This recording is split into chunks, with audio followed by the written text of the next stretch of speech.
Well, good evening and welcome to the broadcast. Well, today, the 30th day of January 2025, we've witnessed quite sad occurrences right here in the country. I want you to imagine this. 30 days, for over 30 days, you have been searching for your brother, your son, or your father, only for you to realize that 2 days after initiating their search, their bodies were taken to a morgue. Well, quite sad occurrence right there. We shall be taking a look on that and many more, including the conflict in the Democratic Republic of Congo. My name is Sammy Adika, and our sign language interpreter is Boniface Mureithi. Now, the Law Society of Kenya, among other parties, are now demanding for justice after 2 of the 3 missing Mlolongo men were confirmed dead. The bodies of Martin Mwau and Justus Mutumwa were found at City Mortuary. According to the family of Mutumwa, his body was collected from Ruai and taken to the mortuary on December 18th, just 2 days after he went missing. It remains unclear where Mwau's body was recovered before being taken to the facility.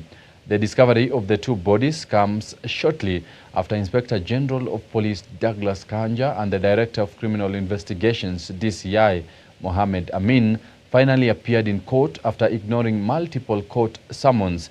The 2, however, denied any knowledge of the missing men's whereabouts, with Amin stating that the matter remains under investigations. Fingerprint ndo zilichukuliwa, mwili ilipatikana tarehe 18 December. So fingerprints zimechukuliwa December. They said they want to take the test for 1 month. So fingerprints zimetoka jana, wakasema hii mwili iko opposite mortuary ni Justus. Yeah. Kwa hivyo mwili ulipatikana tarehe 18 December, siku moja baada ya kupotea. Okay. Yeah. And perhaps kama umeweza kuingia ndani? Sijaingia bado. Okay. Yeah. Umeiona hiyo mwili ama ndio the first time? Ndio the first time. Report imetoka jana. Yes. Kwamba tukuje tuangalie mwili, lakini ushago ishatoka. Fingerprints zimechukuliwa na ID mali ilikuwa imetoka, so report ilifika ushago kabla ifike Nairobi. Well, we do hope that the families of the Mlolongo 3 will get justice, and also the one remaining fella, or rather man will be found. Either his whereabouts will be confirmed by the government. Now, away from that, Deputy President Kithure Kindiki has maintained that livestock vaccination exercise must kick off despite opposition from certain quarters. Speaking during a consultative forum with Isiolo County leaders on Thursday, DP Kindiki noted that the livestock industry is critical for the Kenya Kwanza government and that the government is making critical investments in the sector. Kindiki equally noted that Kenya is a leading livestock producer in Africa, and through vaccination, Kenya will spur its chances of remaining critical player in livestock market globally. We are making interventions to make sure the livestock sector brings wealth to as many people as possible at the household level.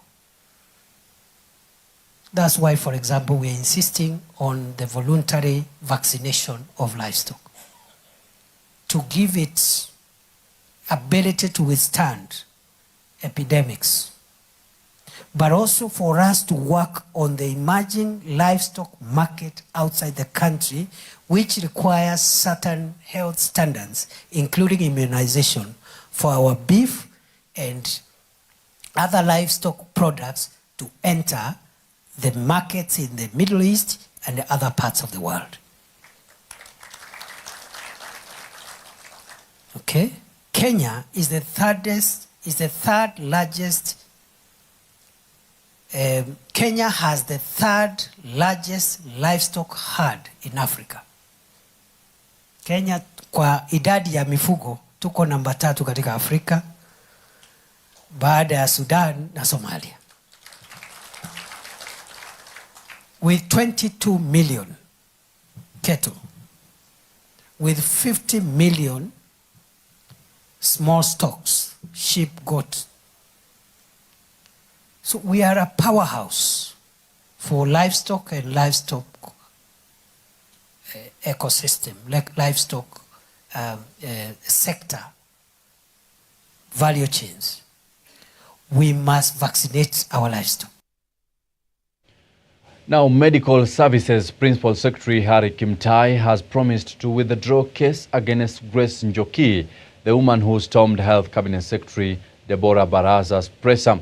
Appearing before members of Parliament, Harry Kimtai explained that the circumstances surrounding Njoki's arrest are complicated, but the ministry will work on that. Now led by Kimani Ichung'wah, the legislators demanded clarification on who had filed the complaint against the 61-year-old nurse Njoki and her alleged crime.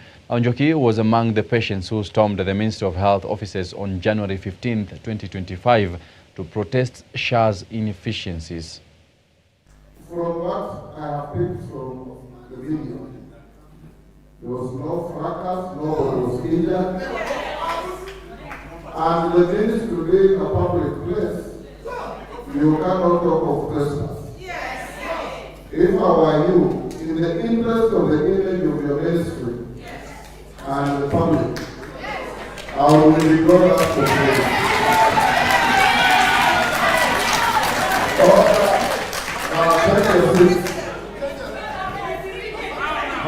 I've given you clear advice. Honorable Speaker. What you do with it is up to you.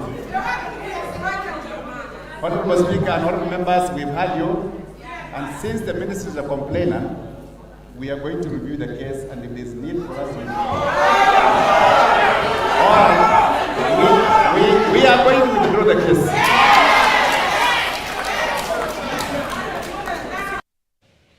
Now, Kenya loses 9 women daily to cervical cancer, as statistics indicate that over 3,000 of them die annually from the disease categorized as the world's second killer disease. Now, 5,226 new cases of cervical cancer are also reported yearly in Kenya, with the Ministry of Health now emphasizing on more screening and early treatment to combat the rising cases that are now robbing the country of productive women.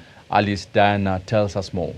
There is a renewed vigor from the government and different stakeholders to combat the rising cases of cervical cancer as the world commemorates Cervical Cancer Month.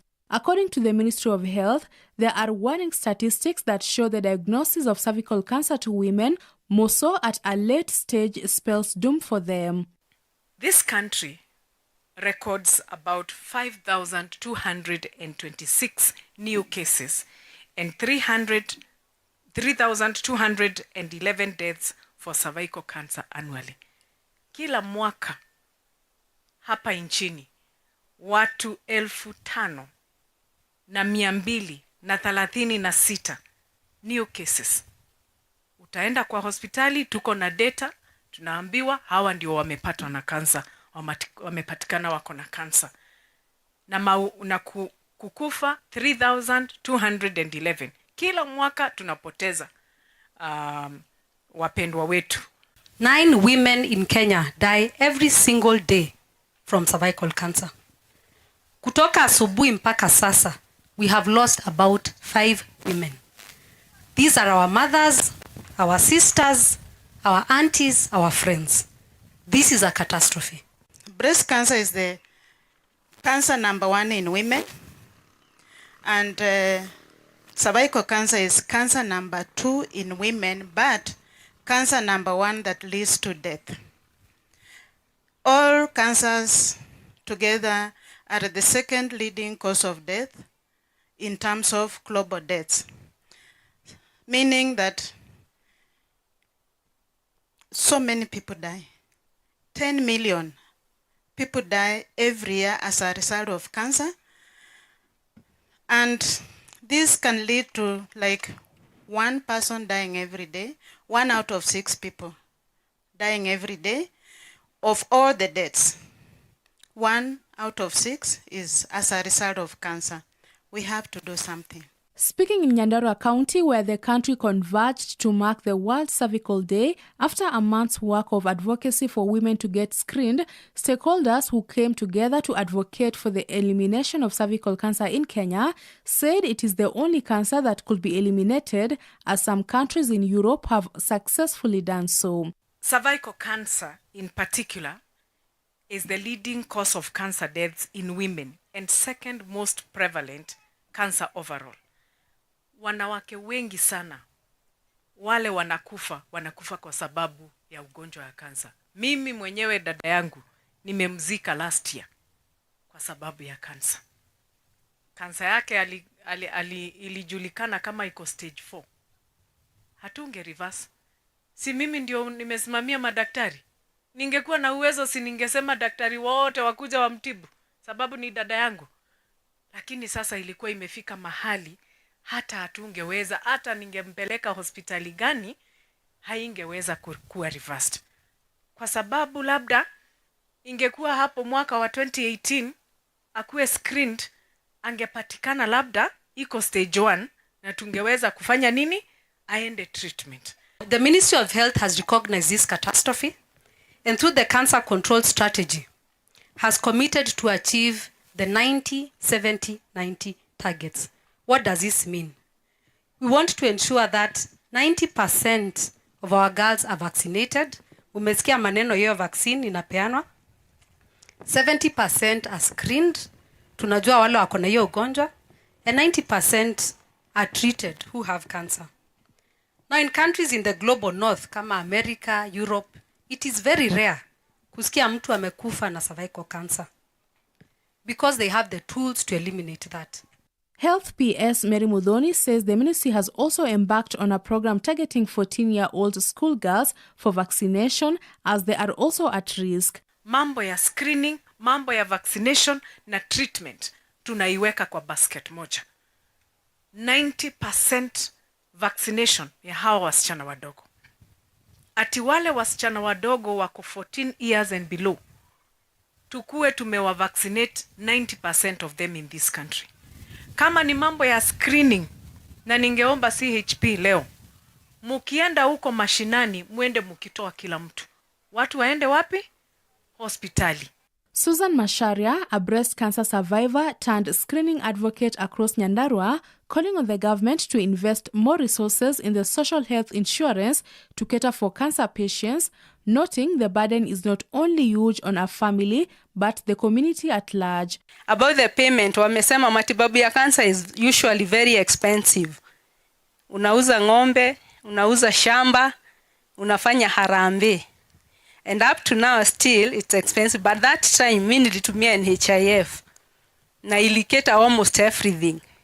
But as for now kuna ka challenge which I believe our CS as the transition inaendelea, I would request hawa wagonjwa wetu tuko na wao hapa waendelee kutibiwa as you smoothen the transition, waache kuteseka because some. Well, still on matters cervical cancer, in a bid to curb the spread of cervical cancer, Embu County government has accelerated human papilloma virus, that is HPV, vaccination among girls aged 9 to 15 years. Now, according to the county deputy governor, Kinyua Mugo, 2024, they had managed to vaccinate 72% of the targeted population with the HPV vaccine, further stating that the vaccine had proven to be one of the most effective tools in preventing cervical cancer by nearly 90%. Kinyua is now calling on parents to take their young daughters for the life-saving vaccine and also ensure they complete the doses as scheduled. We are shifting focus from infrastructure development to service delivery. Mimi nataka kusikia mtu alikuja akatibiwa na akapona bila mambo mingi. As a county, we are accelerating registration to SHA under the Primary Healthcare Fund that covers screening and management of precancerous lesions for primary health facilities. We urge all members of the public to register in order to benefit. We remain committed in upscaling awareness on early detection, risk factors, screening, and treatment to prevent cervical cancer. Since cervical cancer is preventable and curable, we purpose to achieve elimination by year 2030. On matters education, the government now says that 15,000 grade 9 classrooms have been completed, further stating that 35.3 billion Kenya shillings has been disbursed for school capitation. Principal Secretary for Education Belio Kipsang acknowledged existence of challenges in handling students' population, noting that the government is still committed to partnering with education stakeholders in ensuring smooth transition of learners to grade 9 yearly. Now speaking at the Moi Forces Academy during the launch of 6 grade 9 classrooms.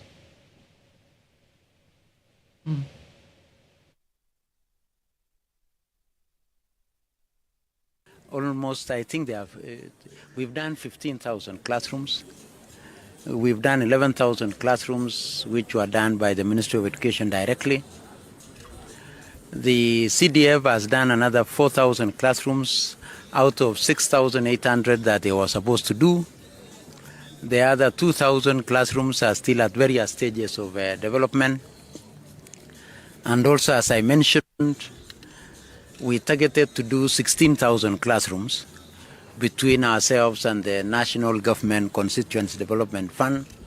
It's made its decision yesterday. We've been told to be able to respond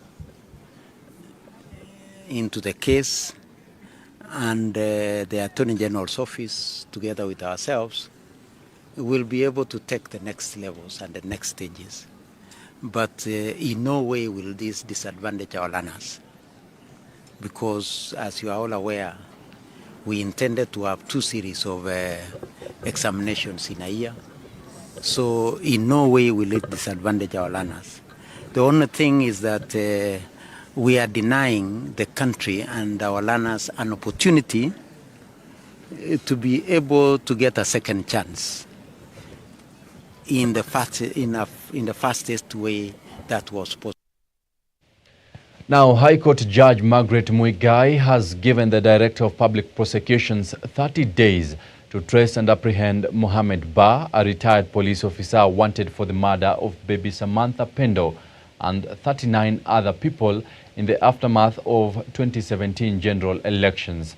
Justice Muigai insisted that should the police fail to arrest Ba, the DPP could amend the charge sheet and proceed with the prosecution of 11 other police officers implicated in the murder of Kisumu residents in 2017. The court also ordered the DPP to consider a withdrawal of charges against the 11th suspect, that is, if the efforts to trace him are futile.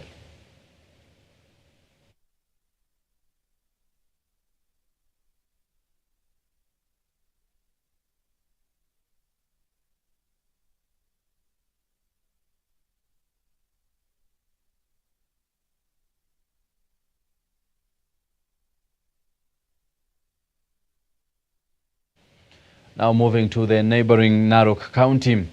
The County Governor Patrick Ntutu has maintained that the transferred police officers in Narok East Police Station should leave the stations immediately, despite a court order that stopped the transfer of the 190 officers. Speaking at Suswa Trading Center during a development tour, Governor Ntutu admitted to have initiated the transfer of the officers through the Attorney General Office after 2 young men were allegedly shot dead by police officers in a protest at Dukamoja area on January 17th. Now, Governor Ntutu says he will not relent in his quest to have all the officers stationed in Narok East Sub-County transferred and replaced by new faces.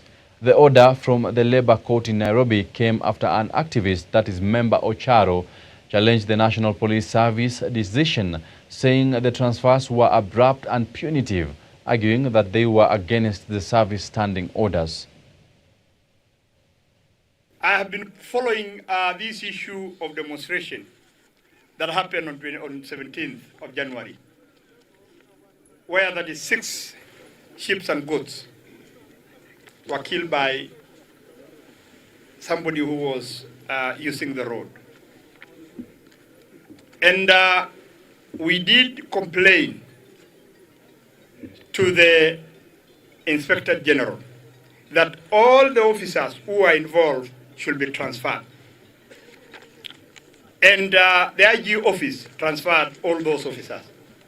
I'm shocked to hear that the officers have gone to court so that they can get a court order not to leave Narok County. And in West Pokot County, children under the age of 15 in the county have been forced to drop out of school, with the residents now bearing the brunt of medical neglect as spread of Kala-Azar continues to ravage them. Now, stakeholders are now calling on parents and guardians to be more vigilant, especially during this period where learning activities have just resumed in most schools. According to the Ministry of Health, more than 600 people from West Pokot County suffer from Kala-Azar disease every year.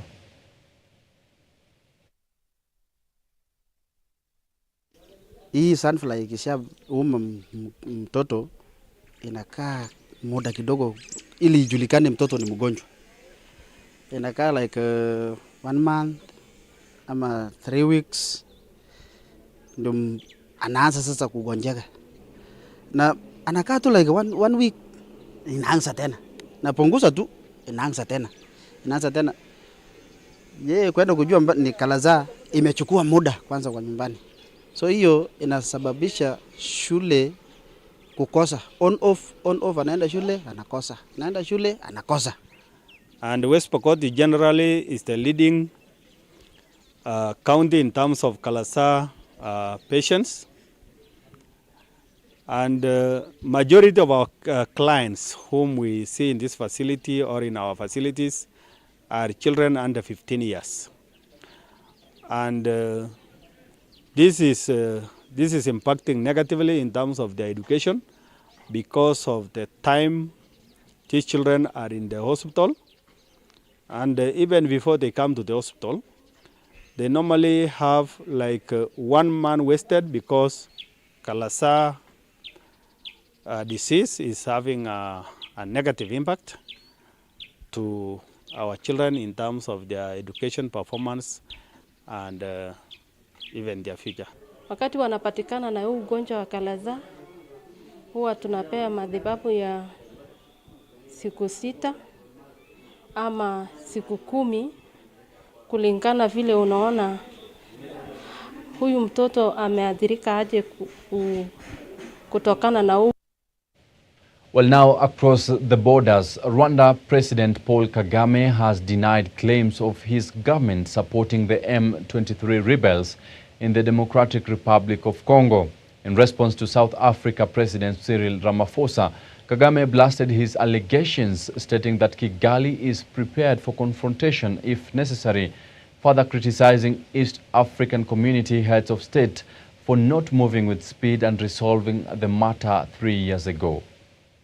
Is there anybody among us who did not see this coming?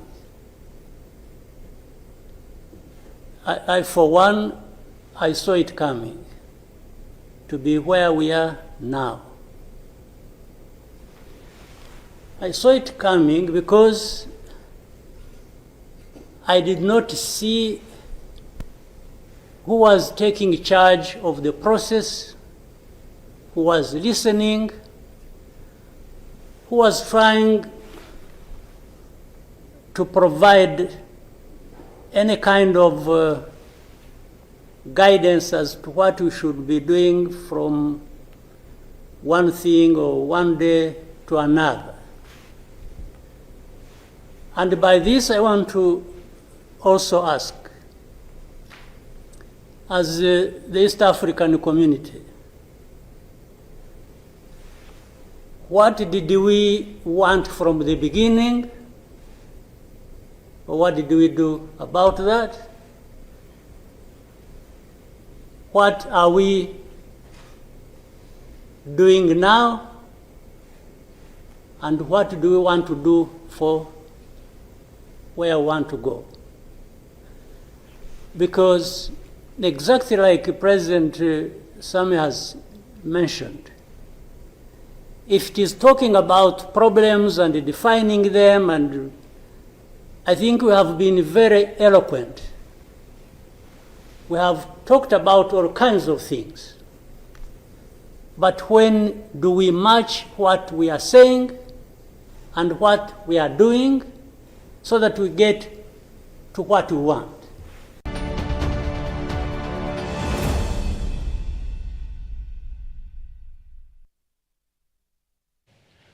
Well, now on Matter Sports, KCB Bank has reaffirmed its position as Kenya's leading sports sponsor by renewing its commitment to the 2025 World Rally Championship, that is WRC Safari Rally, for the 5th consecutive year. The bank has injected over 200 million Kenya shillings to the iconic motorsports event slated for March 20th to 23rd, 2025 in Naivasha, underscoring its dedication to developing talent, fostering national cohesion and driving economic growth through sports. Now this year, KCB is sponsoring 4 local rally drivers, including Evans Khavisi, Tinasha Gatimu and Karan Patel. The bank has put aside Kenya shillings 209 million towards this. 100 million will go directly to WRC Safari Rally, while the balance will go towards brand activation, and you must have seen Revisha na KCB, as you also ROA.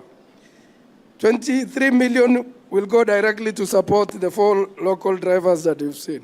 Karan Patel, Nikhil Sachania, Tinashe Gatimu. I think green will look good on you. KCB must remain on the table. This partnership with KCB has been instrumental in making the Safari Rally a world-class event, contributing to Kenya's identity as a motorsport destination, as a sporting destination, the impact. Well, that right there marks the end of our tonight's bulletin. Many thanks for choosing Newswatch right here at Hope TV. My name is Sammy Adika, and our sign language interpreter has been the amazing Boniface Muraithi at the right bottom of your screens right there. Do have a wonderful night. Goodbye.